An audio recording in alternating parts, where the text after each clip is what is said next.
거룩한 분노 이렇게 우리를 나누겠습니다. 분노는 분노인데 거룩한 분노 조금 감이 안 잡히실 수도 있는데, 예를 들면 우리 세종대왕 할아버지께서 거리에 나가셨단 말이에요. 거리에 나가셔서 이렇게 백성들을 이렇게 잘 이렇게 살펴보고 계시는데, 백성들이 너무 그 억울한 일을 당하고 있으니까 이제 임금의 복장을 다 갖추시고 암행어사처럼 또 왜 이렇게 억울한 일을 당하고 있냐? 그랬더니 그럼 우리가 어떡합니까? 백성들이 그러니까 왜 그거를 이렇게 잘 적어서 네가 그 억울한 일을 당한 것을 잘 적어서 이게 나라에서 정한 그 법이 있는데 거기에다가 뭐 상소를 올리든가 아니면 어떤 법적 절차를 밟아서 거기에다 청원을 하면 되지 않겠느냐 했더니 이 양반 참 웃기는 소리라네. 우리가 글을 알아야 그걸 하죠.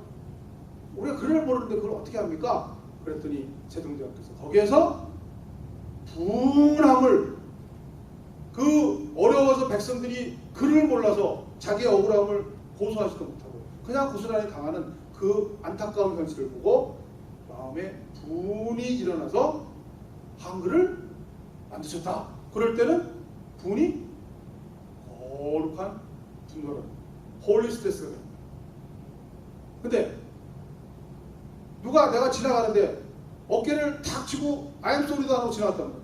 내 마음에 분노가 막 일어나면 그건 거룩한 분노가 아니라 신경질이에요. 짜증. 그래서 오늘은 거룩한 분노예요.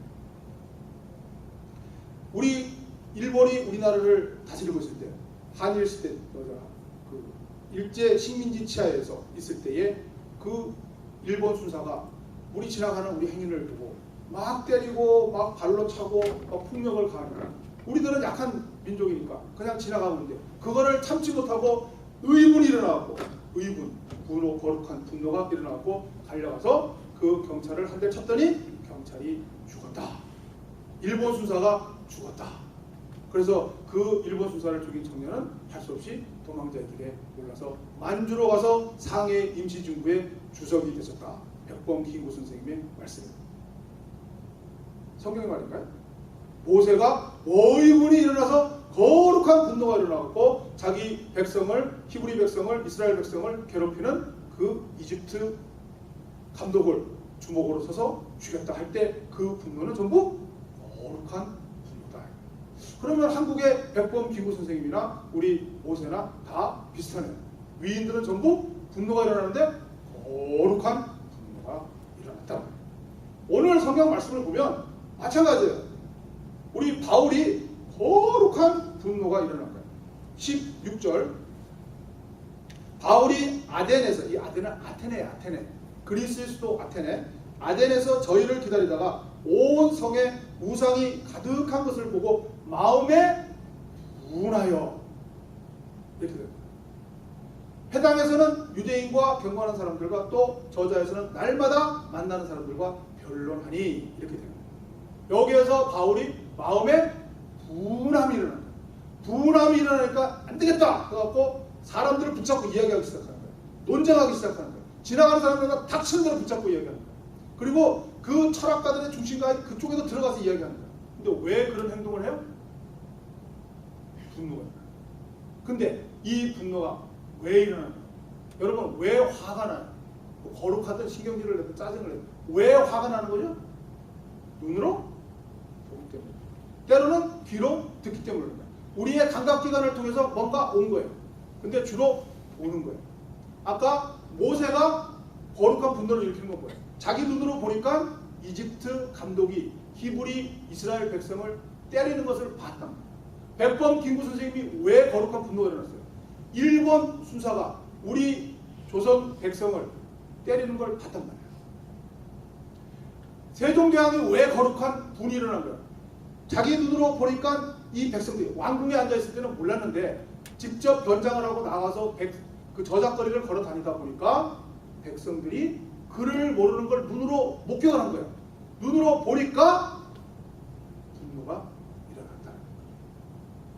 그래서 오늘도 잘 보시면 16절에 보면 바울이 아덴에서 저희를 기다리다가 온 성에 우상이 가득한 것을 보고 그랬어요. 보고. 그때 마음이 분이 일어났다. 여러분, 아테네가 어떤 도시예요? 지금 현재 바울이 있는 이 시대에는 로마가 점령하고 있는 시대예요. 로마가 이스라엘까지 다 점령하고 있어요. 로마 시대. 그래 로마 시대 전에는 누가 최고의 전성기예요? 그리스 시대잖아요. 그리스. 여러분이 잘 아는 스파르타, 아테네. 그 그리스의 가장 중심되는 도시 국가. 그게 바로 아테네와 스파르타의 싸움이었잖아요. 근데 스파르타는 군사력으로 굉장히 강하고 아테네는 철학과 문화의 중심 도시였죠. 그 아테네의 그 철학과 문화가 얼마나 대단했냐면 그 그리스가 멸망하고 현재 로마가 점령해도 이 로마 시대의 이 상류층들은 전부 그 그리스 아테네의 철학과 문화를 이야기하는 것을 하나의 프라이드라고 생각합니다.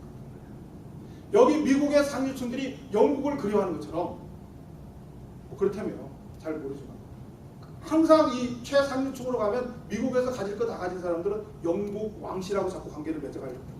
그래서 영국의 무슨 그 자귀 하나 받는 거를 최고의 영광으로 생각한다.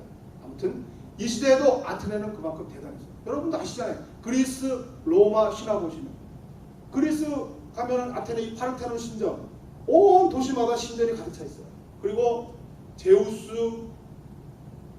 이게 아폴로인가? 아폴로. 아무튼 이 모든 신들 여기는 12신을 비롯한 3천여 명의 신들이 이 아테네를 채우고 있잖아요. 곳곳마다 동상을 세우고 있잖아요. 여기를 바울이 지금 바울이 지금 이제 쫓겨가서 이제 할 수 없이 피난을 갔는데 가서 자기가 같이 갔던 동료 실라와 디모데를 기다리고 있는 사이에 혼자서 지금 아테네에 남아있으면서 보니까 전부 이런 거예요. 그런데 이때 이 바울이 이걸 보니까 이 우상이 까딱하잖아요. 바울은 예수 그리스도를 믿는 사람이잖아요. 그런데 이런 뭐 제우스니 아프로디테니 비너스니 뭐 바커스니 뭐 포세이돈이니 이런 하는 신들을 보고 그 신들을 이렇게 언덕 제일 좋은 곳곳마다 신전을 지어서 모시고 있는 이런 모습을 보니까 분이 확 솟아나서 그 다음부터 가만히 있지를 못하고 나가기 시작한 거예요. 이 아테네가 얼마나 대단해요. 그 유명한 라파엘로의 아테네 학당이잖아요. 여기 소크라테스, 아리스토텔레스, 플라톤, 피타고라스, 유클리드, 그 우리 철학 교과서 보면 완전히 최고의 지성들이잖아요. 소크라테스, 플라톤, 아리스토텔레스, 피타고라스, 유클리드. 제가 아는 거 거기 가면. 아무튼 그거를 전부 다 이렇게 그려놓은 거예요. 여기에 바울이 지금 갔단 말이에요. 그러니까 이 사람들은 이제 죽었지만 그렇지만 그 후예들이 이런 학파를 유지해갖고 이 아테네는 엄청난 철학의 토론장이 벌어지고 있는 가장 중심지, 그게 성경에 나와 있기를 에바브레오 이런 데로 갔단 말이에요. 이쪽으로 가서 여기에서 전하기 시작합니다. 그 다음에 길거리 돌아다니다가 사람들 만나는 사람마다 다 전하기를 시작합니다. 그게 왜 그러냐면 마음에 분함이 일어나고 그렇게 됐다. 그런데 중요한 건 아까 얘기했지만 마음에 분함이 일어나서 그 전도를 하는데 가장 중요한 건 그 분함이 일어나는 원인이 중요한 거예요. 그게 뭐예요? 봤기 때문에. 눈으로 봤기 때문에 그런 거예요. 만약 보지 않았으면 그런 분함이 일어나지도 않아요. 여러분도 마찬가지잖아요. 어떤 신경질이 난다, 짜증이 난다. 거룩한 분들은 아니지만 나는 건 뭐예요? 눈으로 보고 귀로 듣고 내 몸에 뭔가 자극이 왔기 때문에 그것을 일으킨 거잖아요. 그러면 여기에서 우리가 문제가 생깁니다. 보는 대로 그러면 우리가 느끼면 되느냐? 내 눈에 보이면 화가 나잖아요. 내가 귀에 들으면 그것이 짜증이 나잖아요. 그래서 신경질이 나고 무슨 행동이 취해지잖아요. 그러면 우리가 눈에 보는 대로, 우리가 귀에 들리는 대로 그대로 그러면 반응하면 되는가 말이에요. 예를 들면 마피아들이 있어요. 한국으로 치면 조폭들이 있어요. 그 사람들이 우리들이 느끼지 못하는 자기들의 그 분노가 있어요. 뭐예요? 우리는 저쪽 사람들이 이쪽으로 건너와도 우리는 아무렇지도 않은데 그 조폭들이나 마피아들은 막 가서 막 칼로 찌르고 총으로 쏜단 말이에요. 왜 그래요? 자기네들 구역이 있대요. 그 구역을 넘어오면 이 사람들은 그 구역을 넘어오는 것을 보고 또는 듣고 몰려가서 쏘고 하죠. 대부 같은 거 아니에요. 한국의 조폭 영화들이잖아요. 그러면 그런 것들은 뭐예요? 거룩한 분노가 아니죠. 자기들의 눈에 보는 대로, 자기들이 듣는 대로 가서 행동하는 것, 그것은 잘못된 거다. 자기의 눈으로 보이는 대로 들리는 대로 행동하면 안 된다는 거예요. 그 다음에 우리가 생각해 볼 문제가 있습니다. 우리가 모든 보는 것이 다인가요? 우리들은 모든 것을 다 볼 수 있나요? 때로는 눈을 가지고도 볼 수 없는 사람도 있어요. 오늘 바울의 이 아테네 도시 사람들, 이 아테네에 있는 사람들은 아까 본 이런 것들이 우상이라는 걸 몰라요. 똑같은 눈을 가지고 있는 바울과 똑같은 눈을 가지고 있는 아테네 사람들이 똑같은 아테네 시내를 걸어 다닐 때 아테네 사람들은 이것을 가지고 프라우드한 거예요. 봐라, 얼마나 뷰티풀 조각이냐, 얼마나 대단한 철학적 유산을 갖고 있느냐. 그 사람들은 아무것도 몰라요. 근데 바울만 거기 들어가서 지금 분노를 느끼는 거예요. 볼 수 없는 사람이 있어요. 볼 수 있는 사람이 있어요. 그래서 우리가 볼 수 있느냐 없느냐가 중요합니다. 자, 오늘 여러분이 전혀 이분 모르시죠? 데이비드 리드베터라고 그래요. 아무튼 이 사람인데, 이 사람은 어떤 사람이냐? 골프채를 갖고 골프를 치고 있잖아요. 근데 골프 선수는 아니에요. 골프 선생님이에요. 근데 이분이 1시간 가르치는데 얼마인지 아세요? 3,500불이에요. 1시간 하루에 10,000불. 그러면 이 사람은 어떤 사람이냐? 골프 스윙만 가르치는 사람. 그래서 제가 한번, 지금 이 사람이 2위라고 그러는데 1위는 그 타이거 우즈가 있으니까 타이거 우즈 선생님이 있어요. 그분은 반대. 이분은 우리한테 유명한 미셸 위 같은 사람을 네. 그 요즘보다 예전에 대단했던 사람. 예전에 예를 들어서 그 유명했던 뭐 세계 챔피언이었던 닉 팔도라든가 닉 프라이스나 이런 사람들은 처음부터 가서 배우는 게 아니라 시합을 나가는 거예요. 나가서 하면은 자꾸 지금 어떤 사람들처럼 자꾸 2등 하는 거예요. 2등. 1등은 못하고 2등하고. 그것도 대단하잖아요. 근데 자꾸 뭔가 2등하고 뭔가 안 될 때 이분을 찾아가요. 이분을 찾아가요. 그러니까 처음부터 초보자가 하는 게 아니라 너무 비싸고 그러니까 해도 하는데 뭔가 2%가 모자란다. 뭔가 좀 저기 US 오픈 갔는데 1등 해야 되는데 2등이 된다. 이런 사람은 이 사람 찾아가요. 왜 찾아가죠? 왜 3,500불 내고 가요? 자기가 아무리 해봐도 모르거든요. 근데 이분한테 가면 고쳐지니까 가는 거잖아요. 그건 무슨 소리예요? 다른 사람은 못 보는 거예요. 자기가 자기 스스로 세계에서 2등 정도 하면 어마어마한 실력을 가진 사람인데도 아무리 해도 뭔가 좀 미심쩍은데 자기가 뭔지 모르겠다 할 때 이 사람을 찾아가서 그 앞에서 하면 이 사람은 그거를 보는 거예요. 우리는 똑같은 눈을 가져도 볼 수 없는 경우가 있어요. 그런데 어떤 사람들은 그것을 볼 수 있어요.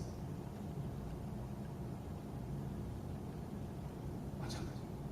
우리가 바울이 그 아테네 사람들이 전부 못 보는 것을 혼자 보듯이 우리들도 인생을 살아가면서 우리의 눈을 가지고 봐도 모르는 게 있어요. 못 보는 게 있다고. 그때 볼 수 있는 사람이 있어요. 그 볼 수 있는 사람이 분노를 느끼는 거예요. 그 거룩한 분노를 느끼는 거예요. 그러니까 거룩한 분노를 느끼고 전도하는 것 이전에 볼 수 있는 능력을 가져야 돼요. 똑같은 눈을 가져 있다고 볼 수 있는 게 아니에요. 볼 수 있는 능력을 가져야 돼요. 그러니까 조폭들은, 마피아들은 눈에 보이는 대로 행동해요. 잘못됐죠. 그러면 우리는 그렇게 하고 싶지 않아요. 근데 우리는 못 봐요. 그래서 제대로 보고 싶은 거예요. 제대로 보고 제대로 분노하고 싶은데 그 제대로 볼 수 있는 능력이 없단 말이에요. 그러면 어떻게 해야 우리가 제대로 볼 수 있느냐? 어떻게 해야 우리는 볼 수 있는 능력을 가질 수 있느냐? 그 답이 오늘 바울이 한 설교에 나와요. 바울이 한 설교. 그게 어디부터 나오냐면 24절부터 나와요. 그 바울이 아테네에 갔을 때 그 우상이 가득한 것을 눈으로 보고 거기에 느낌이 오고 분노하고 그 다음에 전도할 때에 아테네 사람들이 드디어 여기다 세우는 거예요. 그럼 너 한번 이야기해봐. 이야기할 때에 이때 바울이 이야기한 설교 내용이 이제 나오는 거예요. 그게 24절부터예요. 성경을 펴시든가 여기 한번 보시면 바울이 하는 설교가 우주와 그 그 가운데 있는 만물을 지으신 하나님께서는 천지의 주제신이 손으로 지은 전에 계시지 아니하시고 쭉 이야기를 해요. 근데 이거를 분석을 해보면 첫 번째 24절은 바로 하나님이 창조주다라는 모든 것을 지으셨다라는 두 번째 무엇이 부족한 것처럼 사람의 손으로 섬김을 받으시는 것이 아니니 이건 뭐예요? 아테네 사람들은 전부 동상을 만들어야 돼요. 눈으로 보고 신전을 만들어서 그 안에 신이 모셔져야 된다고 생각하고 동상을 만들어서 거기가 신이다 그러고 그 앞에 절을 해야 되는데 그런 게 아니라 사람의 손으로 섬김을 받으시는 것이 아니니 이는 만민에게 생명과 호흡과 만물을 친히 주시는 이십니다. 생명을 주관하시는 분입니다. 우리의 생명이 유지될 수 있게끔 키퍼, 우리의 생명이 유지되게끔 주관하시는 분입니다. 그 다음 절 인류의 모든 족속을 한 혈통으로 만드사 온 땅에 살게 하시고 그들의 연대를 정하시며 거주의 경계를 하면서 우리의 모든 민족과 역사를 다스리시는 룰러, 통치자다. 통치자. 그 다음에 계속되는 설교가 이와 같이 하나님의 소생이 되었은즉 여기 우리가 그를 힘입어 살며 기동하며 존재하느니라. 너희 시인 중 어떤 사람들의 말과 같이 우리가 그의 소생이라니 이와 같이 하나님의 소생이 되었은즉 하나님을 금이나 은이나 도래나 사람의 기술과 고안으로 생긴 것들과 같이 여길 것이 아니니라. 우리는 하나님의 소생이에요. 하나님은 우리의 아버지가. 그 다음에 알지 못하던 시대에는 하나님이 간과하셨거니와 이제는 어디든지 사람에게 다 명하사 회개하라 하셨으니 이는 정하신 사람으로 하여금 천하를 공의로 심판할 날을 작정하시고 이에 그를 죽은 자 가운데서 다시 살리신 것으로 모든 사람에게 믿을 만한 증거를 주셨습니다. 심판자이시다. 이 설교의 짧은 내용이지만 이 안에 바울은 하나님을 정확하게 표현했습니다. 창조자이시며 우리의 생명을 주관하시는 자이시며 그리고 우리를 통치하시는 통치자이시며 그 다음에 우리의 아버지 되시며 우리의 심판자이심을 바울은 정확하게 설명하십니다. 이게 바울이 갖고 있는 눈이에요. 이 눈으로 아테네를 본 거예요. 그러니까 그 눈으로 아테네를 보니까 이 아테네 사람들이 보지 못하는 것을 본 거죠. 아테네 사람들은 제우스 신을 만들고 아프로디테 신을 만들고 비너스를 만들고 파르테논 신전을 세울 때 그들이 가졌던 눈은 하나님을 알지 못하는 눈이에요. 제우스가 자기의 아버지예요. 제우스의 아내 헤라라는 신이 자기의 엄마예요.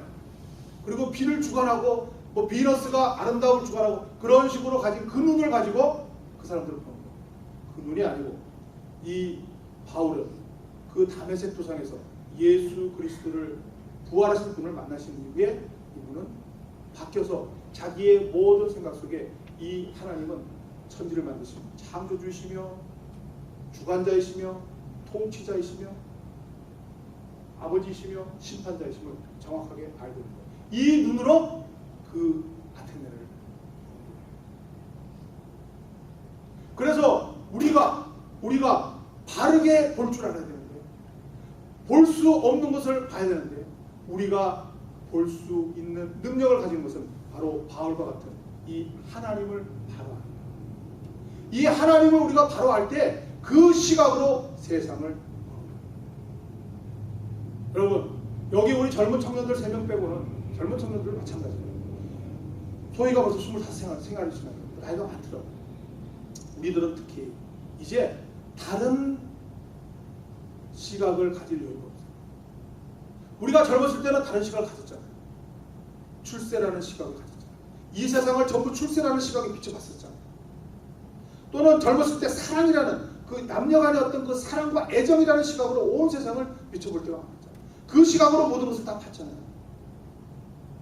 우리 대학 졸업할 때, 우리 학교 졸업할 때, 군대 갔다 와서 준비할 때 모든 것은 뭐예요? 다 자업이었잖아요. 자업. 그거 위해서 토플 공부하고 그거 위해서 학점 관리하고 그거 위해서 면접 보러 가고 우리의 모든 시각을 다 그거로 봤잖아요. 대학교 3학년 4학년 때는 온통 세상이 내 시각이 전부 내 자업이라는 시각으로 봤었잖아요. 그 다음에 여자를 사귀게 되고 사랑하게 되고 할 때는 모든 시각이 애정이라는 시각으로 가잖아요. 그 다음에 아이가 간당에 태어나요. 그러면 그 아이들의 시각으로 가요. 이제 그럴 때가 아니단 말이에요. 이제는 우리의 시각이 이 바울의 시각으로 바뀌어요. 온 세상을 물질을 주관하시는 하나님으로 봐야죠. 내 자식을 책임져 주시는 우리 하나님으로 봐야죠. 나의 사랑과 나의 가족을 지켜주시고 모든 것을 주관하시는 주관자신 하나님을 봐야죠.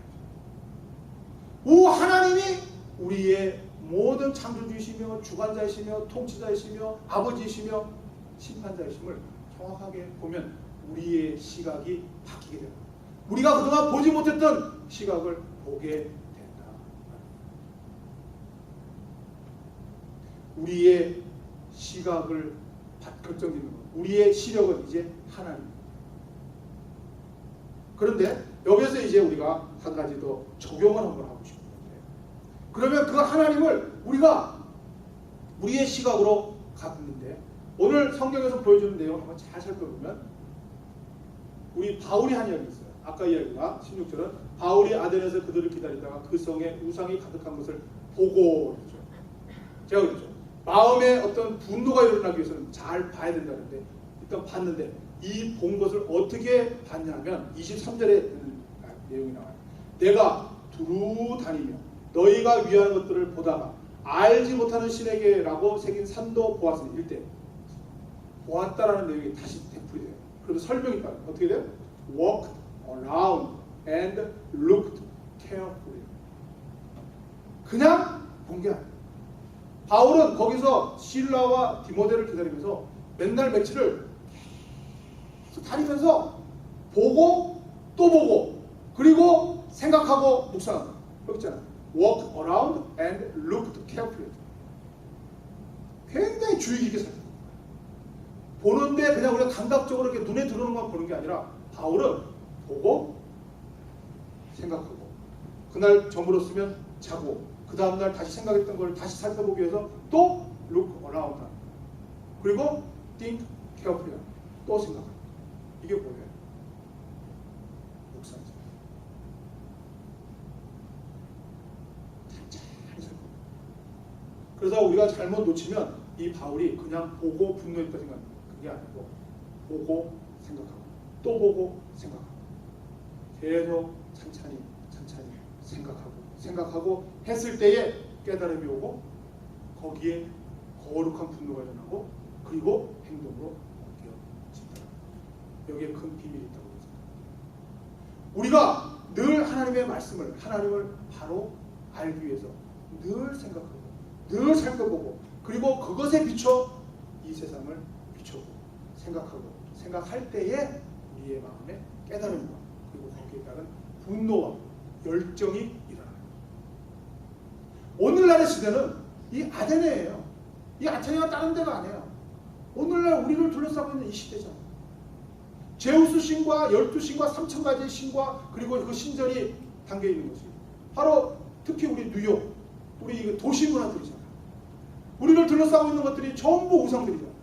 돈으로, 물질로, 어떤 유행으로, 풍습으로. 이 아테네가 얼마나 유행을 따르는지 아세요? 21절 모든 아덴 사람과 거기서 나그네된 외국인들이 가장 새로 되는 것을 말하고 듣는 이외에 달리는 시간을 쓰지 않습니다. 이게 말이 어려운데 무슨 소리냐면 이 아테네는 문화와 철학의 중심 도시예요. 오늘날로 치면 뉴욕이에요. 뉴욕. 그리고 그것이 너무 화려하고 좋아서 외국 사람들이 엄청 몰려왔어요. 그래서 와서 살고 있는 거예요. 근데 이 사람들이 뭘 좋아한다고요? 뉴이스트만 좋아해요. 뉴이스트. 새 것만 쫓아다니는 거예요. 새 것만. 새로운 것만 쫓아다니는 거예요. 오늘날도 마찬가지잖아요. 유행만 쫓아다니죠. 유행만. 그래서 바울이 그래서 여기에 세워질 수 있는 거예요. 바울이 와서 이상한 소리를 하거든요. 근데 이게 옳은 소리냐 나쁜 소리냐 듣기 전에 이 사람들 벌써 새로운 거다. 한번 이야기해봐. 찬스를 주는 거예요. 결국은 바울이 이것을 이용한 거죠. 새로운 것을 좋아하는 거예요. 오늘날 이 시대예요. 특히 이 뉴욕권에 살고 있는 우리랑 똑같다고. 새로운 유행, 새로운 풍습, 새로운 학풍, 새로운 모든 것을 쫓아다니는 우리들이죠. 그리고 곳곳마다 신전이 뭐예요? 그 럭셔리한 상품을 파는 곳, 월스트리트처럼 돈이 모여있는 곳, 뭐 메트로폴리탄 같은 문화의 중심, 다 오늘날의 파리타노 신전이죠. 그리고 12가지 신뿐만 아니라 3000가지 신, 우리 각자의 신들이 있잖아요. 이 시대를 살아갈 때 이 바울이 가졌던 이 오늘의 장면을 한번 생각해보세요. 역사와 전통과 세계의 중심을 갖고 있는 이 엄청난 적들로 둘러싸여있는 수많은 적들이 둘러싸여있는 이곳에 혼자 착륙했어요. 도망갔어요. 남루한 우차에 피난 왔어요. 그리고 어슬렁거리는 게 좀 맞아요. 다니는 거예요. 다니면서 오늘도 보고 내일도 보고 3일 동안 4일 동안 살피면서 서서히 자기 안에 있는 몸의 내공을 끌어올리는 거예요. 불타오르는 거예요. 그리고 드디어 무기를 꺼내들고 다 붙이기 시작합니다. 검투사의 모습이죠. 엄청난 절대 고수잖아요. 그 화려함으로 꽉 차있는 도시에 바울이라는 그 굉장히 이 사람 외모가 초라한 사람이잖아요. 병도 있고 그 사람이 어슬렁어슬렁하면서 보고 관찰하고 보고 관찰할 때 그 안에 있는 무기 하나님이 아까 말한 5가지 하나님이 서서히 잡기 시작하고 그리고 그 무기를 이제 손에 잡기 시작하고 그리고 하나씩 다 배나 그게 오늘의 인생이죠. 오늘날 우리가 우리를 둘러싸고 있는 것을 몰라서 그래요. 보지를 못해서요. 통찰할 줄을 몰라서 그래요. 왜 통찰을 못해요? 우리 안에 하나님이 정확하게 정리되어 있습니다. 이 세상을 만들고 저 유행을 만들고 저 메트로폴리탄과 저 엄청난 무슨 뭐 뮤지엄이라든가 저 맨하탄의 그 엄청난 문화를 다 누가 만들었어요? 하나님이 만들었잖아요. 그 생각을 우리가 하고 맨하탄을 보냐고. 우리는 항상 맨하탄에 가면 파묻히잖아요. 근데 바울은 그것을 다 하나님의 것으로 하나님의 창조자, 너희들이 갖고 있는 이 모든 생명을 주관하시는 유지자, 그리고 통치자, 아버지, 그리고 심판자.